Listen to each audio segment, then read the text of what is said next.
Hello दोस्तों। तो आज हम डिस्कस करने वाले हैं अल्कोहलिक बेवरेजेस की जो कंपनीज है उनके बारे में हम डिस्कस करने वाले हैं। कौन सी कंपनीज अच्छी है, कौन सी कंपनीज आपको लेनी चाहिए और कौन सी कंपनी आपको होल्ड करके कौन सी कंपनी के स्टॉक आपको होल्ड करके रखने चाहिए। तो काफ़ी सारी चीज़ें आपको यहाँ पर डिस्कस करने वाले हैं। काफ़ी सारी चीज़ें आपको सीखने को मिलेगी। अगर हमारा काम पसंद आता है तो चैनल को सब्सक्राइब कर दीजिए। लेकिन सबसे पहले आपको वीडियो एंड तक देखना है। अगर आपको काफ़ी अच्छा लगता है कंटेंट तो आपको जाके सब्सक्राइब करना है, लेकिन पूरा वीडियो एंड तक देखिए, काफ़ी अच्छी इन्फॉर्मेशन आपको मिलने वाली है। तो चलिए वीडियो शुरू करते हैं। कंपनीज है जिसमें जो मेन फोकस कंपनीज है, मतलब जो मार्केट कैप के हिसाब से अगर हम देखेंगे तो सबसे ज़्यादा मार्केट कैप है यूनाइटेड स्पिरिट्स का। यूनाइटेड स्पिरिट्स, फिर उसके बाद United Breweries and then Radico Khaitan and Global Spirits. Okay,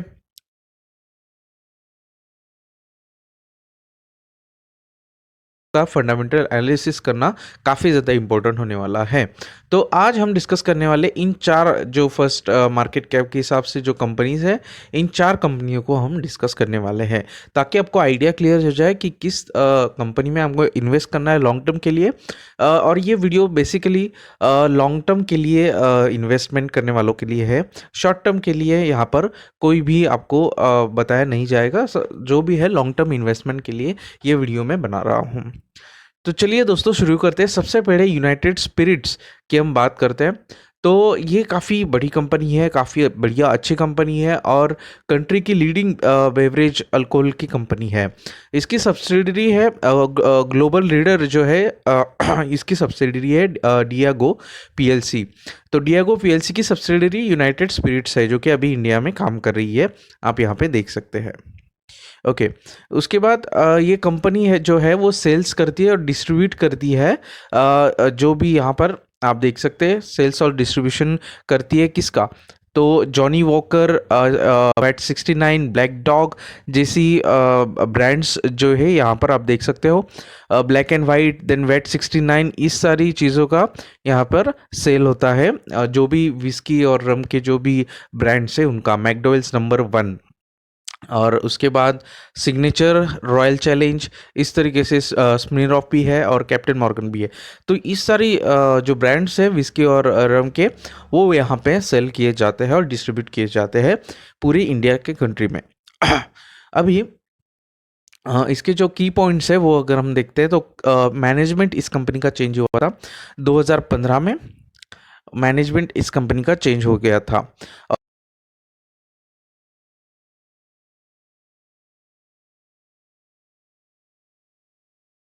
जो है वो लीडर है ये कंपनी, आप देख सकते हो मार्केट कैप काफ़ी अच्छा है और 32% का मार्केट शेयर इस कंपनी का है, जो कि हाईएस्ट मार्केट शेयर है यहाँ पर मार्केट में यूनाइटेड स्पिरिट्स का।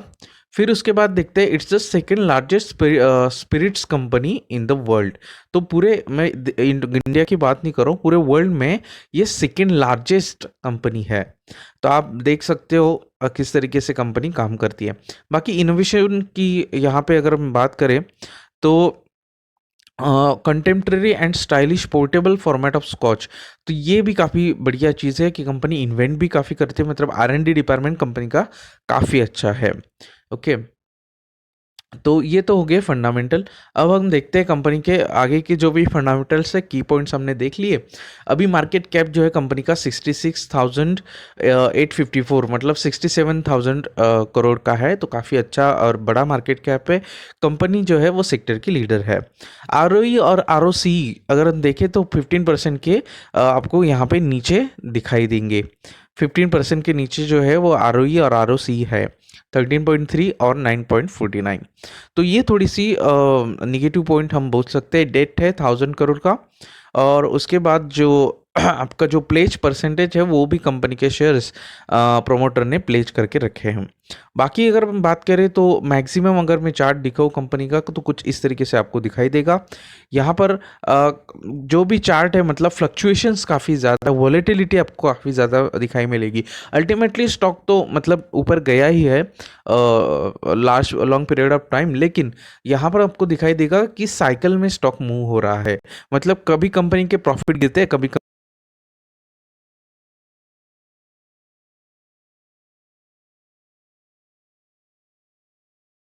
पिक कर लिया। यहाँ पर भी आपको वैसी सिचुएशन नज़र आ रही है, तो मुझे लगता है आगे का हम प्रेडिक्ट कर सकते हैं स्टॉक का पैटर्न, तो इस तरीके से हो सकता है। तो ऐसा क्यों होता है? क्योंकि जो कंपनी है, जो स्टॉक मार्केट है या फिर जो भी शेयर मार्केट है, वो प्रॉफिट को फॉलो करता है, लॉस को भी फॉलो करता है। तो अगर कंपनी प्रॉफिट कमाएगी, स्टॉक ऊपर जाएगा, कंपनी अगर लॉस करेगी तो स्टॉक नीचे आएगा। अगर आपको विश्वास नहीं हो रहा तो मैं आपको प्रॉफिट लॉस का स्टेटमेंट दिखाता हूँ। बाकी उससे पहले हम प्रोज और कॉन डिस्कस कर लेते हैं। यहाँ पर अगर आप देखे जाए तो प्रोज से ज़्यादा आपको कॉन्स नज़र आएंगे इस कंपनी में। लेकिन मार्केट लीडर है, काफ़ी सारी चीज़ें हम यहाँ पर छोड़ भी सकते हैं कि चलो कोई बात नहीं, ऐसा होता ही रहता है। लेकिन सबसे पहली जो अच्छी बात है वो देख लेते हैं कि कंपनी हैज़ रिड्यूस डेट, मतलब जो डिबेंचर है, मतलब जो कर्जा है, उधारी कर्जा जो भी बोल सकते हैं, वो कम हुए हैं कंपनी के, और इन्होंने वो कम किए हैं। बाकी अब हम इसको इग्नोर करके चल सकते हैं कि बुक वैल्यू से ज़्यादा चल रहा है, क्योंकि सेक्टर लीडर है और सेक्टर लीडर को कभी भी अच्छा खासा वैल्यूएशन मार्केट देती है। दो द कंपनीज रिपोर्ट, हाँ चलो ये भी हम यहाँ पे इग्नोर कर सकते हैं कि डिविडेंड नहीं पे कर रही। चलो तो ग्रोथ स्टॉक है, ग्रोथ करनी है और टैक्स पे भी ज़्यादा इनका पैसा जाता है, दैट्स वाई ये लोग डिविडेंड पे नहीं करते।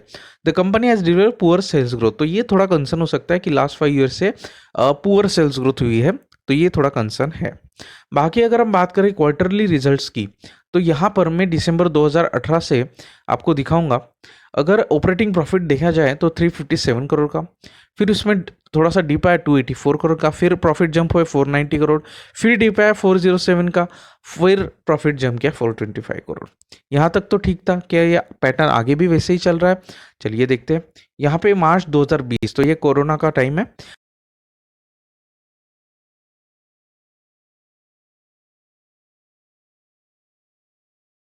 करोड़ के प्रॉफिट, फिर 457, अगेन एक डीप आया गया।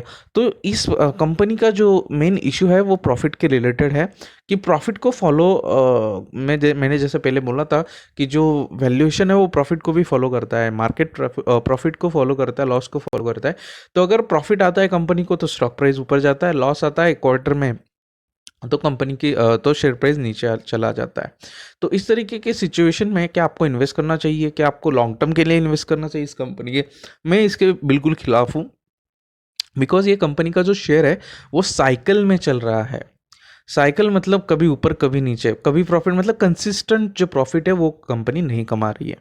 तो कौन सी कंपनी इस सेक्टर में अगर आपको इन्वेस्ट करना है तो कौन सी कंपनी कंसिस्टेंटली प्रॉफिट कमा रही है, वो भी हम आगे देखेंगे, कंपेयर करेंगे। ऑब्वियसली आपको काफ़ी अच्छा इसमें ये दिखा। नेट प्रॉफिट भी देख लेते हैं। यहाँ पे 204 करोड़ के नेट प्रॉफिट है, फिर इसके बाद डीप आया, यहाँ पर डीप आया, फिर यहाँ पे अच्छा 202 करोड़ का फिर से एक डीप आ गया। तो इस तरीके से डीप में आगे भी आप देखेंगे तो आगे भी आपको काफ़ी ज़बरदस्त डीप देखने को मिलेगा। यहाँ पे आप देख सकते हैं 129 करोड़ का डीप, देन उसके बाद 287 बढ़ गया, फिर 209 करोड़, मतलब यहाँ पे भी डीप, फिर डीप आया प्रॉफिट में, फिर प्रॉफिट ऊपर चले गए। तो दैट्स द रीज़न कि यहाँ पे मार्केट जो है वो रिएक्ट कर देता है। और अगर हम प्रॉफिट एंड लॉस जो इनकी ईयर ऑन ईयर के प्रॉफिट देखें तो वो भी आपको स्टेबल एक एक सिचुएशन में, एक साँचे में दिखाई देते हैं। स्टेबल प्रॉफिट है, मतलब ग्रोइंग प्रॉफिट नहीं है। प्रॉफिट बढ़ने चाहिए तो वो एक ही रेंज में कंसोलिडेट हो रहे हैं कंपनी के प्रॉफिट्स। और ग्रोथ फैक्टर इसमें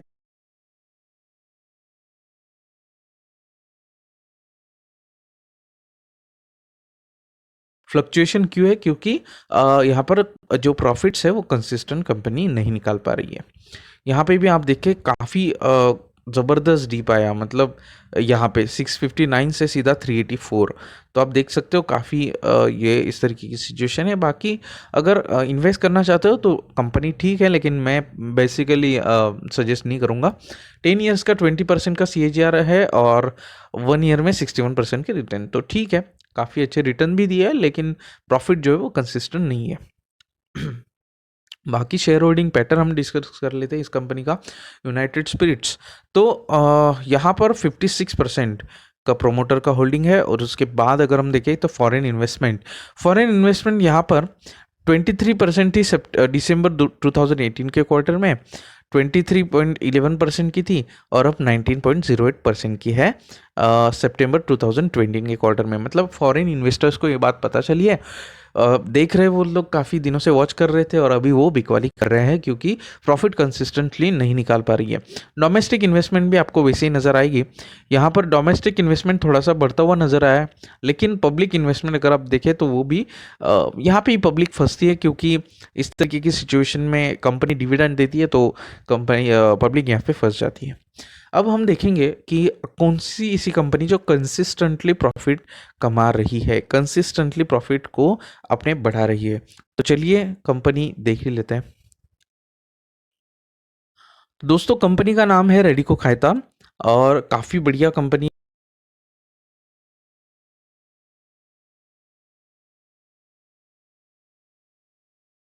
शेयर्स जो है वो लिए थे। बाकी हम की पॉइंट्स को हम अगर हम ज़रा देखें तो यहाँ पे 1943 मतलब काफ़ी पुरानी ये कंपनी है। 1943 में ये कंपनी स्टार्ट हुई थी और Indian made foreign liquor brands इसे कहा जाता है, वो इंडिया में बेचते हैं। एंड रामपुर डिस्टिलरी कंपनी पहले थी, बाकी उसके बाद वो राडिको खैतान के बारे में उसका जो है वो ब्रांड निकला। IMFL के प्रोडक्ट्स लॉन्च किए गए और यहाँ पर स्ट्रॉन्ग पोर्टफोलियो आपको बिल्ट होता हुआ दिखाई देगा इस कंपनी का, जो भी ब्रांड्स है उसमें। तो इसमें विस्की है, फिर ब्रांडी है, रम है। यहाँ पे आप देख सकते हैं काफ़ी सारे ब्रांड्स है। 8 PM विस्की है, देन रामपुर मुझे लगता है वोडका वगैरह है भी है। तो काफ़ी सारी चीज़ें हैं। मार्केट लीडर है इस सेगमेंट में भी ये। 58% का मार्केट शेयर जो है वो वोडका में है। यहाँ पे आप देख सकते हैं वोडका इंडस्ट्री में 58% का मार्केट शेयर है और 56% का मार्केट शेयर यहाँ पे ब्रांडी के मार्केट में है। तो आप देख सकते हैं कि काफ़ी अच्छा लीडर ये कंपनी है और मैन्युफैक्चरिंग फैसिलिटीज़ काफ़ी अच्छी है। फिर यहाँ पे जो इंटरनेशनल मार्केट में काफ़ी अच्छी पोजीशन होल्ड किए हुए है। रेवेन्यू ब्रेकअप काफ़ी अच्छा है। हाई रेगुलेटेड इंडस्ट्री है। तो इस तरीके से सारी चीज़ें रेडिको खैतान की है। बाकी हम मार्केट कैपिटल के हिसाब से अगर बात करें तो ये मिड कैप कंपनी में आ जाएगा।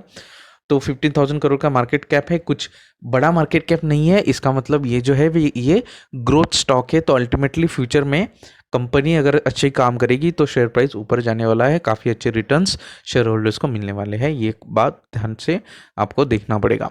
बाकी अगर हम देखें तो डिविडेंड यील्ड कुछ खास पे नहीं करता, लेकिन ROC और ROE काफ़ी अच्छा आपको दिखाई देगा। यहाँ पर ROC और ROE काफ़ी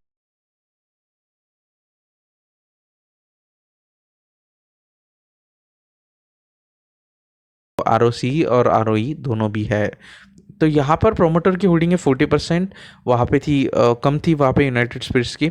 फिर उसके बाद अगर हम देखें तो कोई भी शेयर यहाँ पे प्लेस नहीं किया है, तो कि ये काफ़ी अच्छी बात है। कोई भी शेयर प्रोमोटर्स ने प्लेस नहीं किए हैं, ये काफ़ी अच्छी बात है। मैक्सिमम अगर हम चार्ट देखेंगे तो इस तरीके से आपको चार्ट दिखाई देगा। ये थोड़ी खतरे की घंटी है क्योंकि मार्केट ने भी वैसे रिएक्ट किया कोविड के बाद। ये जो है ना ये चाल जो है वो कोविड के बाद की चाल है। तो फिर से करेक्ट शायद ये स्टॉक हो सकता है, तो इन्वेस्टर्स को थोड़ा सा यहाँ पे ध्यान रखना चाहिए। बाकी अगर हम यहाँ पे बात करेंगे तो एक ही रेंज में ये बाउंड कर रहा था। एक ही रेंज में कंसोलिडेट होता था काफ़ी सालों से, मतलब 2006 से 2018 तक एक ही रेंज में, मतलब कोई रिटर्न्स यहाँ पे कंपनी ने नहीं दिया है, इस स्टॉक ने नहीं दिया है। तो क्यों नहीं दिए उसका रीजंस भी हम आगे देखेंगे। प्रोज एंड कॉन्स अगर डिस्कस कर ले तो यहाँ पे थोड़े प्रोज आपको ज़्यादा दिखाई देंगे कॉन्स से, तो ये भी काफ़ी अच्छी बात है। और ये कॉन्स आप इग्नोर कर सकते हैं कि 7.95 टाइम्स बुक वैल्यू से, क्योंकि मार्केट भी ओवर वैल्यूड है तो शेयर भी ओवर वैल्यूड ही मिलेगा। बाकी the company has deliver poor sales growth, तो ये कंसर्न हमने देखा था, जो कि यूनाइटेड स्पिरिट्स में भी देखा था कि जो 5 ईयर्स के इनके जो सेल्स थी वो कम थी। लेकिन रेडिको खैतान की थोड़ी ज़्यादा ही कम है, तो ये थोड़ा कंसर्न हो सकता है। ओवरऑल इंडस्ट्री ही कम सेल्स यहाँ पे ग्रो कर रही है। बाकी मैं अगर क्वार्टरली रिजल्ट्स आपको दिखाऊं तो जून 2020 से हम देखते हैं, दिसंबर 2018 से देख लेते हैं। सबसे पहले से अगर हम देखें तो 96 करोड़ का यहाँ पर प्रॉफिट था। फिर थोड़ा सा यहाँ पर जो है डीप आया, देन वहाँ से 100 करोड़, फिर थोड़ा सा डीप अगेन।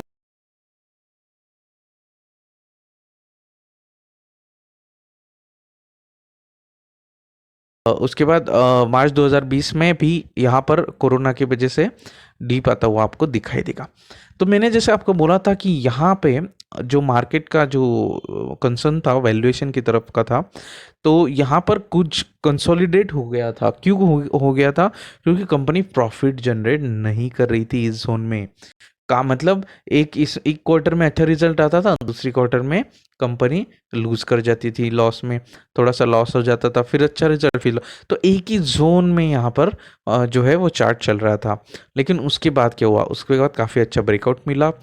2020 के जो हम बाकी के जो आगे के क्वार्टर्स हम देखेंगे, तो यहाँ पे आपको 76, 107, 125, 111, तो काफ़ी अच्छे प्रॉफिट, मतलब 100 करोड़ से आगे के प्रॉफिट यहाँ पर ऑपरेटिंग प्रॉफिट जो है वो कंपनी को मिले हैं, और इसका शेयर प्राइस में भी इसका असर हो चुका है। बाकी नेट प्रॉफिट पे में हम डिस्कस करेंगे, तो नेट प्रॉफिट भी काफ़ी अच्छे ग्रो हुए हैं।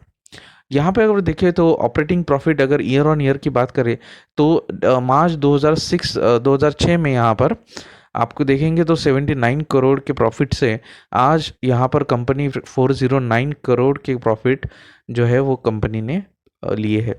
तो काफ़ी अच्छा ग्रोथ दिखाया कंपनी ने प्रॉफिट के बारे में।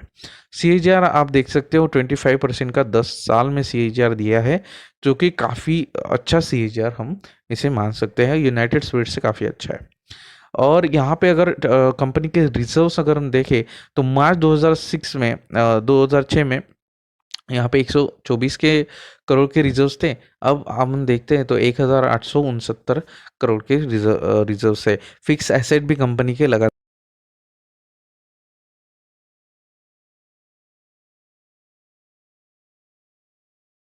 मोटर्स के पास है। फॉरेन इन्वेस्टमेंट अगर देखें तो 22% से यहाँ पर 20% तक आई है, मतलब कांस्टेंट रही है, थोड़ी सी कम हो चुकी है। जो है वो फॉरेन इन्वेस्टर्स ने बिकवाली की है। डोमेस्टिक इन्वेस्टर्स 5% की शेयर होल्डिंग थी, तो यहाँ पर 5% से अभी डोमेस्टिक इन्वेस्टर जो है वो 18% तक आ चुके हैं। क्यों? क्योंकि डोमेस्टिक इन्वेस्टर्स को कुछ पता नहीं होता क्या? ऐसी बात तो बिल्कुल नहीं है, वो तो काफ़ी मतलब स्मार्ट मनी क्या कहा जा सकता है उसको। लेकिन जो पब्लिक ने इसमें बिकवाली कर दी है। 13% के पब्लिक के शेयर थे, तो अब वो 21% के हो चुके हैं। तो ये काफ़ी गलत बात मुझे लगती है कि पब्लिक इसमें बिकवाली करती है, क्योंकि कुछ न्यूज़ की वजह से या फिर क्वार्टरली थोड़ा सा प्रॉफिट डिप डाउन कर देता है। कुछ क्वार्टर खराब जाते हैं, क्योंकि प्रॉब्लम अल्कोहलिक सेक्टर का ये है कि टैक्स काफ़ी ज़्यादा कंपनीज को पे करना पड़ता है।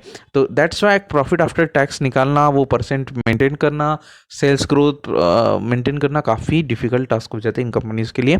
एंड दैट्स वाई एक दो क्वार्टर्स में खराब रिजल्ट आते हैं, लेकिन उसके बेसिस पे हम लॉन्ग टर्म का जो चार्ट है वो खो देते हैं, लॉन्ग टर्म के प्रॉफिट्स हम खो देते हैं। तो पब्लिक को ऐसा नहीं करना चाहिए जो डोमेस्टिक इन्वेस्टर्स कर रहे हैं। यहाँ पर फॉरेन इन्वेस्टर्स ने उसके होल्डिंग जो है वो कंटिन्यू रखे, डोमेस्टिक इन्वेस्टर्स ने उनके होल्डिंग्स रेडिको खायतन में बढ़ाई है, तो ये काफ़ी अच्छा साइन हो सकता है। और यहाँ पर तो इस तरीके की चीज़ें हैं रेडिको खायतान और यूनाइटेड स्पिरिट्स के बीच में। दोनों भी कंपनियाँ काफ़ी अच्छी है, लेकिन यूनाइटेड स्पिरिट जो है कंसिस्टेंट कंपाउंडर मैं इसे नहीं कहूँगा। रेडिको खायतान काफ़ी अच्छी कंसिस्टेंट मल्टीबैगर कंपाउंडर है। तो अगर आपको ये वीडियो अच्छा लगा हो, इस वीडियो से कोई आपको वैल्यू जनरेट हुई हो, तो प्लीज़ वीडियो को लाइक कर देना, चैनल को सब्सक्राइब कर देना। Thank you so much for watching invest India. Thank you so much.